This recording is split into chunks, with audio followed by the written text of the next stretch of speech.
carraasanii fayyadamee akkaawuntii kiyya fooloonii miti fayyadamu. Maqaan kun hangatti guyyaa takka mana ilaalee na bulchee jira. Isin waan nyaataa wajjuma nyaachuu ture daakuu fi dinnicha nyaanna ganama. Yes! Imaanii fi Khadiraa keessaa eenyu filatta? Faamiliin hojii teenya hubachuu keessa kutanii gisee faranfaa silkii nurraa fuudhan.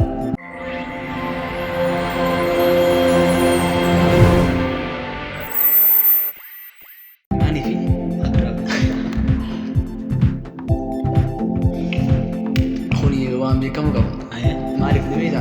Akkuma harreeffas hin jee namni ati jaalatu kamuu hanga yoo bultillee hojii jaartan yoo daabatan nuwati miti. Saniifoo gaafii kan eeguma dhufeef malee namaan jalabdeen qabu garuu waan farallee ta'an namaan himan gateessuu qabu. Jechuun amata shanfaa dura na fakkaata. Amata hin jalqaba. Isinilleen asirra naaf yeroo keessaniif hedduu galatamaa. Maqaan faamilii kanaa baasee maqaa abbaa lamaan qaba.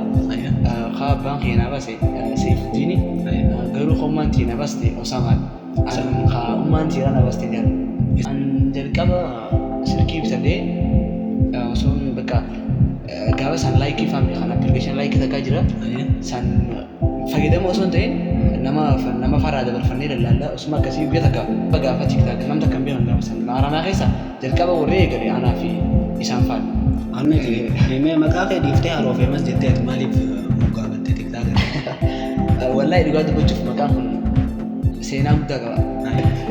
Maqaan kun walumaa galatti seenaa guddaa qaba. Walaloo tujjaarraaf salaamaa eegata akkasiidha. Maal jedhesi fakkaate niidha. Yeroo iddoo caasan gisee viidiyoo eegalu. Yoo viidiyoon sallee waan gaddaa agarsiisu ta'e nu kafala. Viidiyoon san maal jedhesi fakkaate? An kan namni ati deemu osoo hin taane ati hin deemtu jedhee yaadu kiyyaa. San hubatta. Hanguma kanaan jira. Tiktaak irraa akkuma beekamu bu'aan hedduun hin jiru. Garuu waan namni bu'aa gisee jedhu maallaqa faalaadha. Xiqqoollee taatu hedduullee taphatu. Xiqqooshoo nama hedduu biratti kabajaa jaalallee argate. Aayidiyaa hedduu qabna. Namni illee haa galataman. Namni hedduun na hojii jira. Namni san takkaffaarratti Mawliinaa jaamti. Mawliinaan namaan akka malee kabaju. Isiillee ni jirti. Ammas obboleettii ta'in akka malee jaalladha. Garuu wajjin dhalanne wallaahi dhugaa dubbachuuf namaa wajjin dhalle akkuma sanitti ilaala hedduun kabajaa imaan. Maaf fikirii jechuun na hojii jiran bakka fuuldura keenya waa guddaa jechuudha. Karaa dhiiraatiin ijoolleen saayibaa roobaan fa'aa na hojii jiran. Ammas bahar fa'aa karoora keenya guddaan piraank irratti eeyyamamee jira.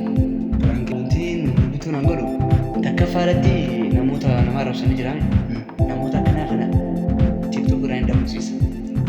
Tujjaar salaamaa jira kana fa'aa yeroo hedduu isa fa'aatu naaf erga aayidiyaa. Mee tiktaakaroota beektu keessaa nama waan takka yaadatu jecha isaa ta'e. Namni na yaadatu yeroo hedduu namni ilaalu tujjaari. Tujjaar absalaamaa jee. Bakka fixadhe.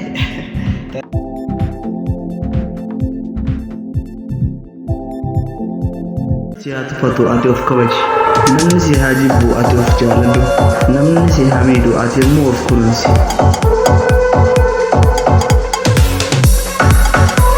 Mul'anni kee taanaan wantoota gaggaarii milkiin kee dhihoodhaa jabaadhuuti.